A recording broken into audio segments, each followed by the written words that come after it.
Hello, and welcome to a special edition of Capital Cast, Election 26.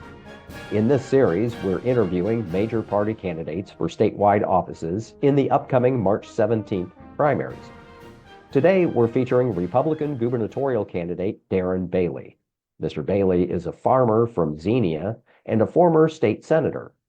He was also the Republican nominee for governor in 2022. CNI reporters Brenden and Ben Szalinski spoke with Mr. Bailey on Friday, January 30th. Here now is that interview. Darren Bailey, former state lawmaker and 2022 Republican nominee. Thank you so much for joining us.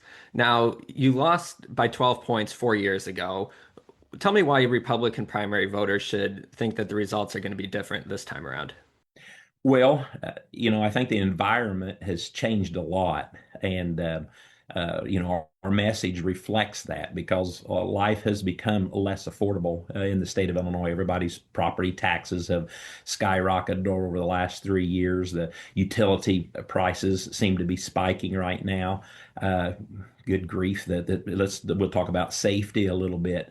Still, the continued vacancy of law enforcement personnel all across the state, 1,600 vacancies in the city of Chicago alone, and as we witnessed with this young lady that was set on fire about a month ago, that can happen to anyone, anywhere in Peoria, in Kankakee. People are concerned about that. People are very concerned about that in the city of Chicago, and then ultimately our failing school system, are the future for our children. So these are three items that I believe are front and center that haven't gotten any better. They've actually gotten worse, and so I think everyone's taking a look at that first and foremost. Second, to your point of the low voter turnout in 2022, 43% of all registered voters showing up to voting. That's uncalled for. So that's actually, that actually moves to about 30% of all eligible voters, showing up to the polls, and to preserve this constitutional republic. That's not going to work. People are going to have to get registered. People are going to have to, let their voice be known, and exercise this duty of voting. And I think people are going to get that this year. Senator, during an interview with the Chicago Tribune editorial board, Ted Dabrowski suggested that you didn't know, in his words, how to operate in the Chicago region because you're a downstate farmer. Given the results in 2022, why is he wrong? Well, our messaging needed tweaked, no doubt. I think that's what's different about this time. We spent the last 4 years, I mean, good grief, 6 months ago, I really hadn't even considered running for governor. But then as I contemplated and took a look at the candidates who were running, it was kind of this backwards approach as to what Ted's saying. I see, people who are not what I would call battle tested. People are wanting to come from the top down, who have never really been involved in any government whatsoever.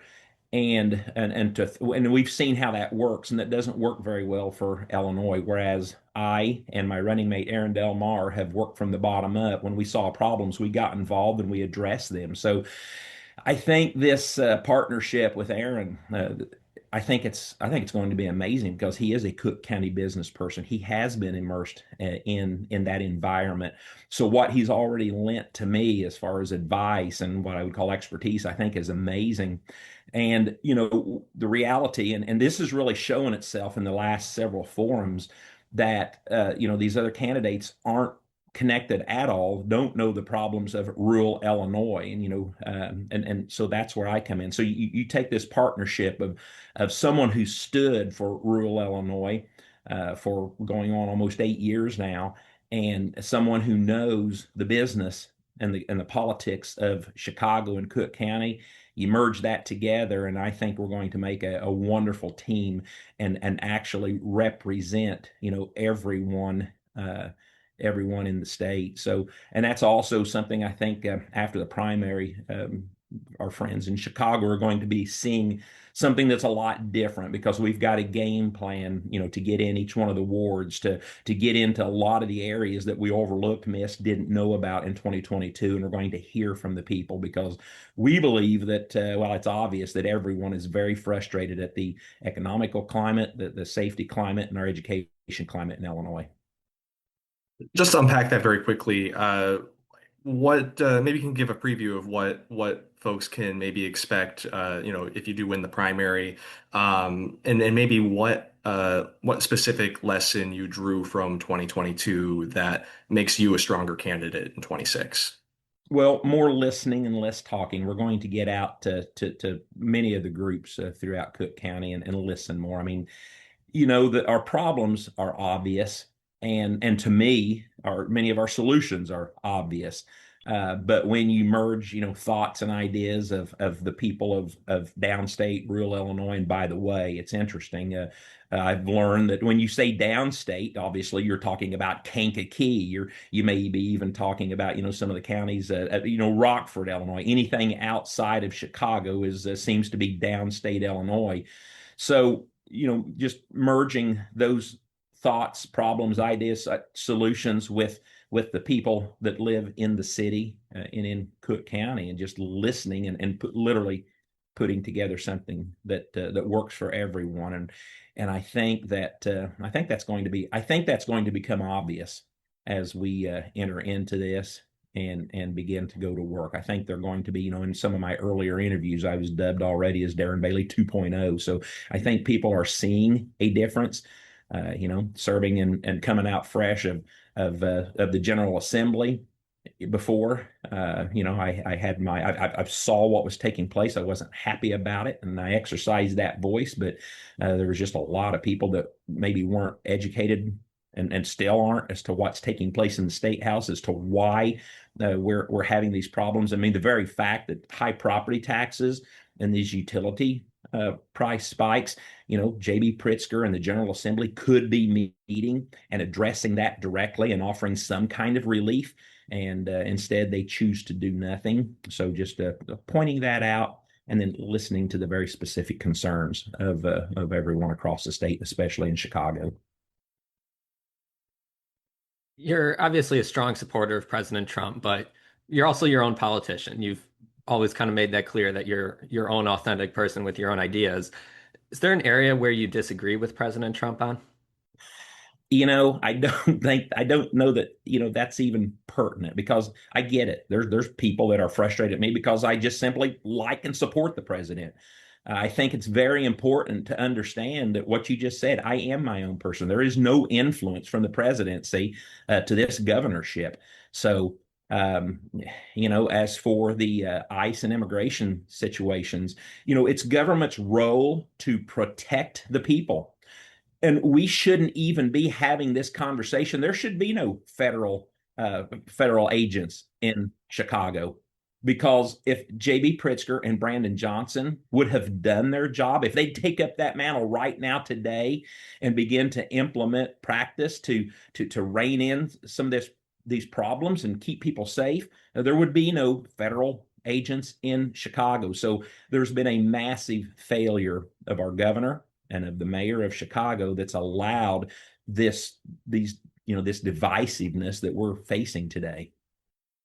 You got a lot of publicity after the assault weapons ban when you said you'd be willing to die on your front porch before anyone comes and takes your guns away.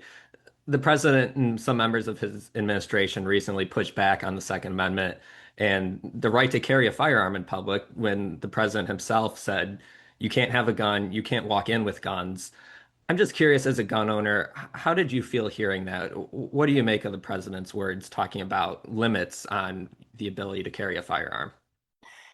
There's always a whole lot to unpack and understand in a comment and in a statement. And sometimes we see President Trump walk back those statements. Maybe he says something that he doesn't understand the full context of. But, I'm a very principled person with my beliefs, and especially with the Second Amendment. And I will not waver. I believe what's the old adage, that the Second Amendment protects the First. I mean, there was a very solid reason, why this idea was instituted, by our founding fathers. So no, I stand by that. However, with that being said, I understand that there's a lot of people across the state, especially in the city in Chicago, that have a concern. So Here's what I believe. I believe that if we sat down once I'm elected as governor and we start this hard work on affordability, on safety, and on education, those are the issues that we are going to push everything else to the side. And we've got to work on making it affordable for people to live here, giving a good reason and a case for business to come back here and to stop leaving. That will attract more people. We'll get our streets safe, so people feel safe, and get our education where people have trust in our public schools again, because they're doing the job they should do of educating our future. I think when we sit down at the table and begin to work on that, we have to, because it's very likely I'll still be in the minority, if not the super minority. So bringing people to the table and focusing on those issues, out of those conversations, I believe it will come more understanding and communication to all these other issues that lay to the side. So those are my three and only three focuses right now: affordability, safety, and education. Now, last year, you did an interview with KSDK in St. Louis. You pointed to an area where you do disagree with President Trump. You said that masked immigration agents was concerning to you, and if you were governor, you wouldn't support agents wearing masks. I guess, is there anything else, just as we've seen these immigration raids evolve over the last few months, that has concerned you about them? Well, again, they shouldn't even be here. And I want to tell you the truth. So I made that statement because it is concerning. I don't know that law enforcement needs to be wearing masks, but there are also reasons, why they are. So I've understood that a little bit more. Um, there, state and local agencies should be taking care of all this situation that we're having. This Trust Act that was enacted, I mean, that's a dangerous policy where local and state law enforcement, are prohibited with working and assisting federal agencies. There's nothing good about that. That's divisiveness. That's helped create some of this problem that we have. And I'm going to walk all this back and say, no matter who the president is, I will be working with that president to ensure that the people of Illinois are protected first and foremost. Let's talk about another amendment, the 10th Amendment, which grants powers to the states to handle duties that are not reserved for the federal government. Um, is the Trump administration doing enough to respect states' rights? And if you were governor, how would you push back on any attempt to limit states' authority? Well, I certainly believe in the sovereignty that the states have. But what we're dealing with right now, I mean, government's primary purpose is to protect the people. And when we have the situations, the horror stories that we're hearing and reading about, when we have people in our country and in our state and our cities that we know nothing about, that could be dangerous people, they've come here and documented. Never in history has this been allowed until the last several years. There's something wrong with that. And as per what we're reading and what we're hearing, there's a problem. So if J.B. Pritzker and Brenden Johnson choose to not protect the people of Illinois, then you've got the other layer of federal government. Government's purpose is to protect the people, and I think that's exactly what's taking place within all this. And just to follow up, would you support President Trump invoking the Insurrection Act to put down protests in Chicago if there is an uptick, as we saw last year, last fall, with some of the ICE raids that were taking place? Well, that all depends on how out of hand this gets. I hope that J.B. Pritzker and Brenden Johnson choose to fulfill their obligation and their promise to the Constitution and the people of the state of Illinois to rein this in themselves and to take care of these problems. I mean, J.B. Pritzker is the one who's standing up and telling people, to go out and to stand and I don't care if the man says peacefully protest or not. It's getting out of hand and it needs to stop. And I think that's that dangerous language and attitude is what is attracting this problem and is what is allowing this problem. And it needs to stop. And it could stop right now today with Brenden Johnson and J.B. Pritzker's cooperation, but I don't think they want it to. Now, Senator, you said at a recent event in early January that you would love to see J.B. Pritzker arrested. I guess what evidence do you have that he's committed any crime, and is it appropriate to suggest someone to be arrested, because you disagree with their ideas? Well, you're exactly right. I think we can all have our opinions and our thoughts. That comment is literally based on these actions for the very reason that I think he thought, President Trump needed to be arrested, several years ago. I think J.B. Pritzker has certainly crossed the line with his rhetoric and his dangerous tone of words. And I think that's exactly why the people of Chicago are facing the problems that we're having. And let's be honest, this problem isn't just existing in Chicago and Cook County.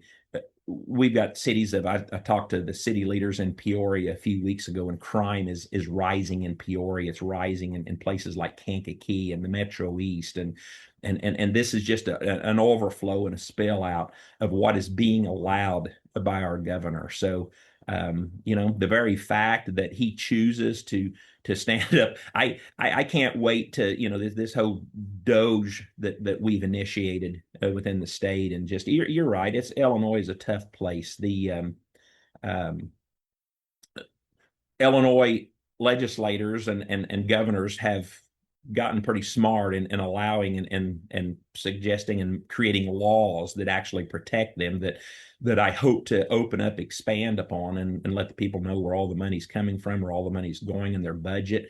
And I think people are going to be very frustrated and angry, when they see that later. But to your point, you're right. There's really nothing these laws seem to protect or whatever. But to who knows where this is going to go if JB continues to stand in defiance and harm the people of Illinois, and especially harm the people of Chicago by standing in the way of federal government's attempt to protect them. Now, to turn to everybody's favorite topic, property taxes, you've proposed capping annual property taxes at no greater than a person's mortgage rate, and pairing that with increased state funding for K through 12 education to reduce the reliance on property taxes to fund education.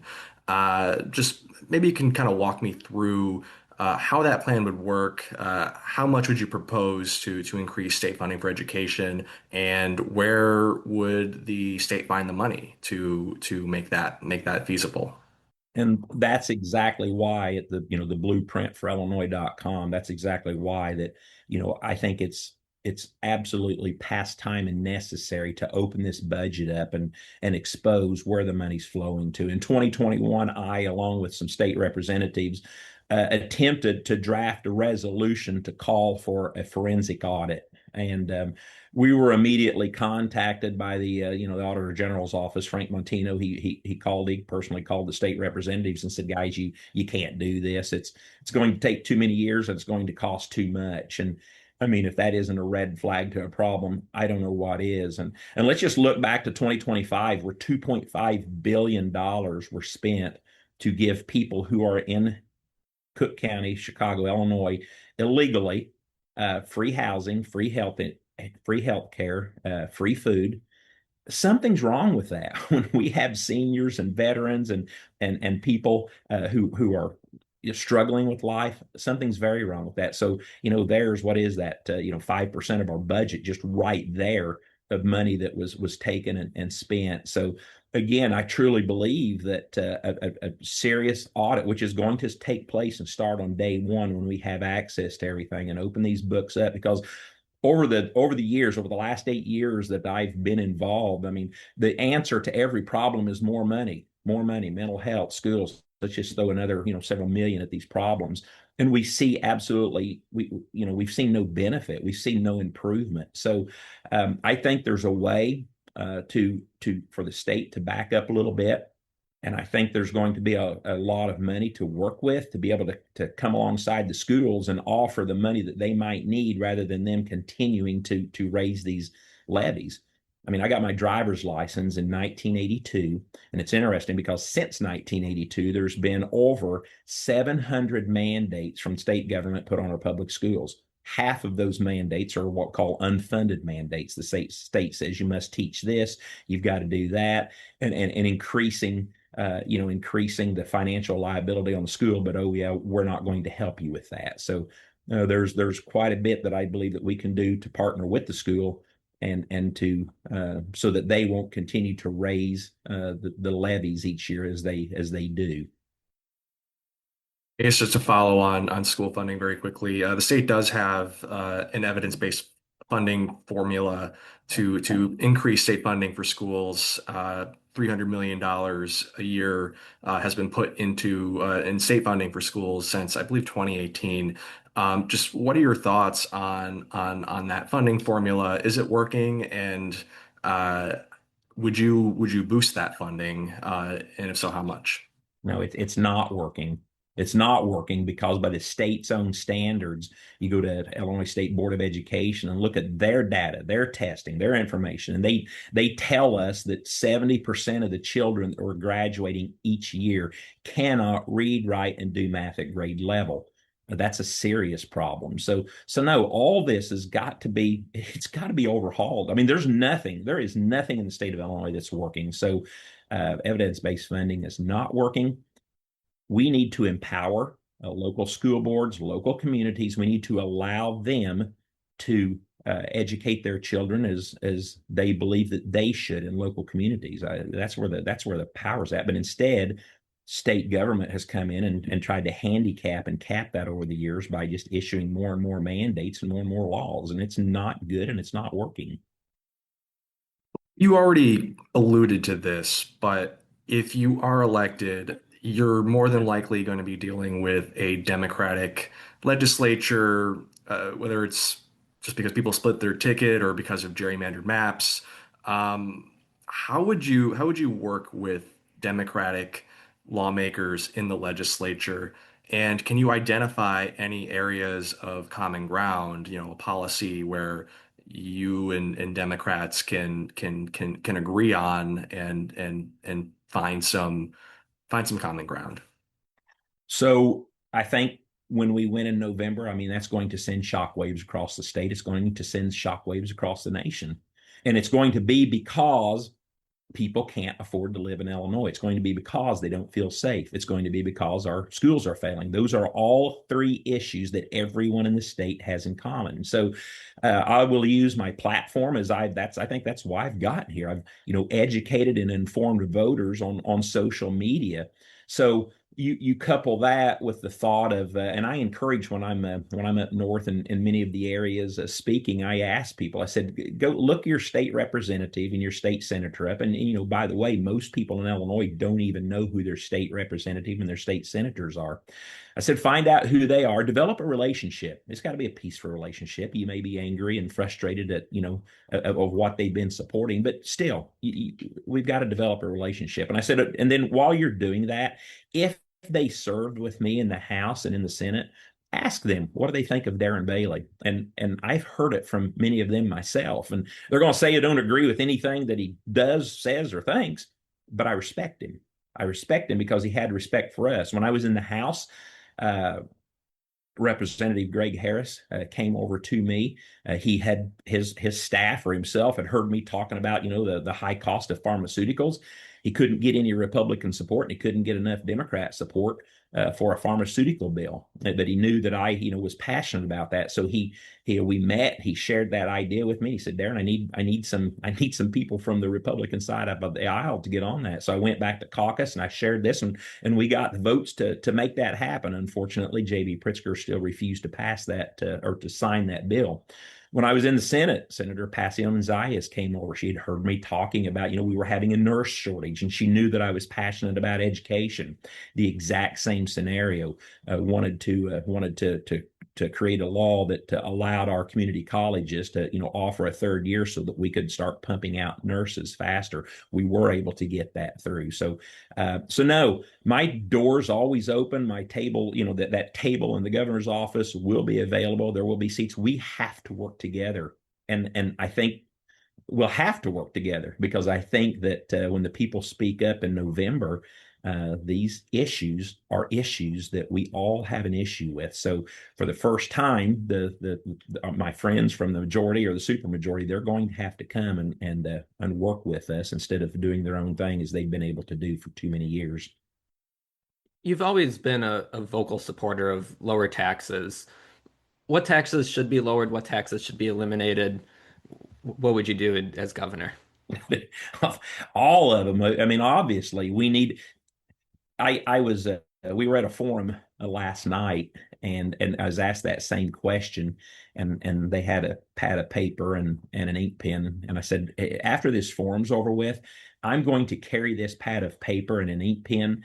And I want everybody to start right now dreaming up what you could possibly tax, something that we haven't thought before, because I'm, I guess I think that this upcoming session, I think we're going to see new taxes and increases, because again, that seems to be the answer for the General Assembly and the governor here in Illinois is we have a problem, we throw more money at it. So we need more taxes. I mean, we've a lot of people ask me about these bills that Indiana and Iowa have recently created, and Indiana says, hey, we'll take some counties from the southern part of Illinois and merge with Indiana.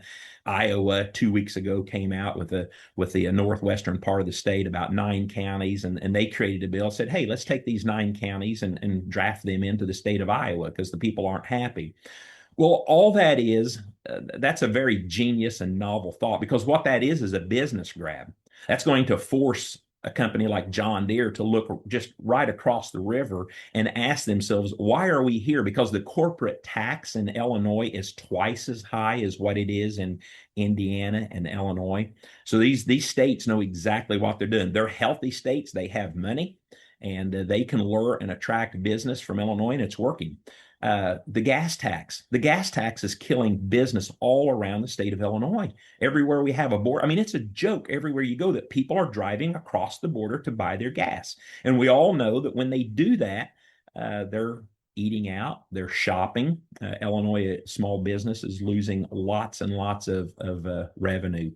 So I think that if we begin to develop trust in Illinois and we begin to build a more responsible government, we're going to attract business. We're going to attract, I mean, Illinois is perfectly positioned. You got the Great Lakes, you've got the rivers, the rails, the roads.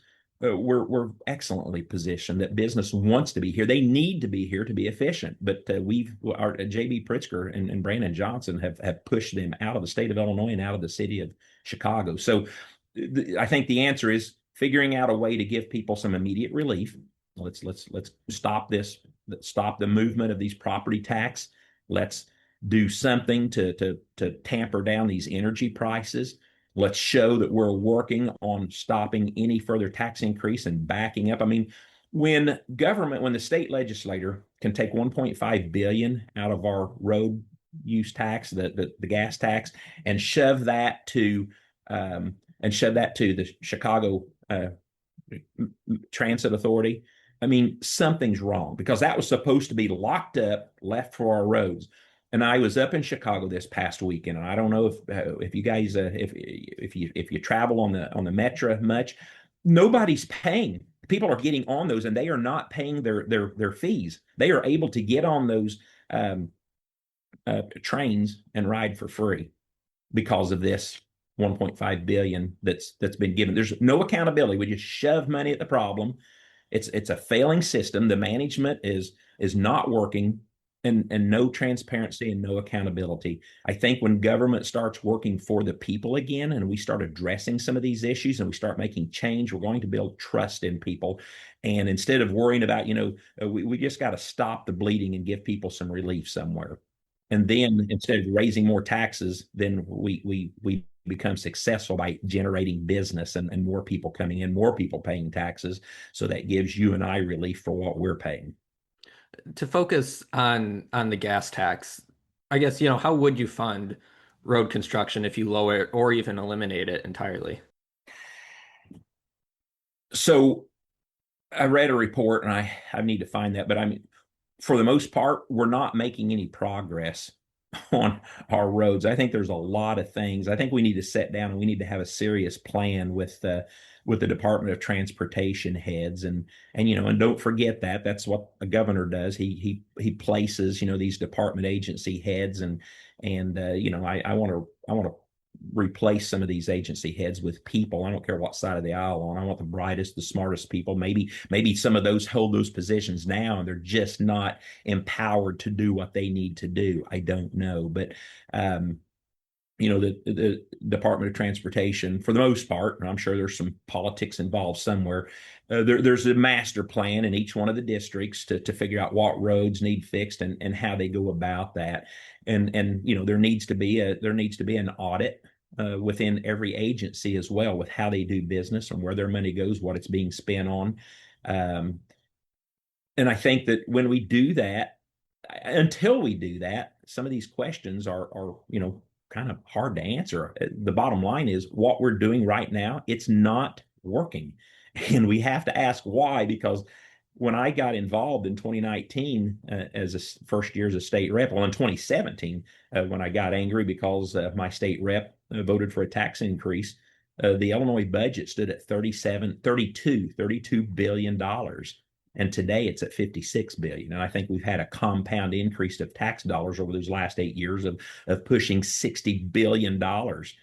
And what do we have to show for it? So the people need relief. The people need relief, first of all. So if we have to back down, if we have to do something for the gas tax, you and I, we have to live within our means. If you get a pay cut, if you have a health problem, if your car breaks down, we can't just keep going forward with this plan that, I was going to buy a new car. I'm going to buy a new car anyway, or a new house. We have to back up and we have to realize, okay, I've got to stop and make things affordable. So we've got to give relief to the people first and foremost. And then we take another attack and take another run and figure out what our priorities are and how we're going to fund them. All righty. Former State Senator Darren Bailey, thank you so much for joining us. Well, thank you, guys. That was Darren Bailey, a Republican candidate for governor, and this has been a special edition of Capital Cast, Election 26. Capital Cast is a production of Capital News Illinois, a public affairs reporting project of the Illinois Press Foundation with funding from the Robert R. McCormick Foundation. Continue following us for more podcast interviews and coverage of the 2026 elections. Until next time, on behalf of the entire Capital News Illinois team, thank you for listening.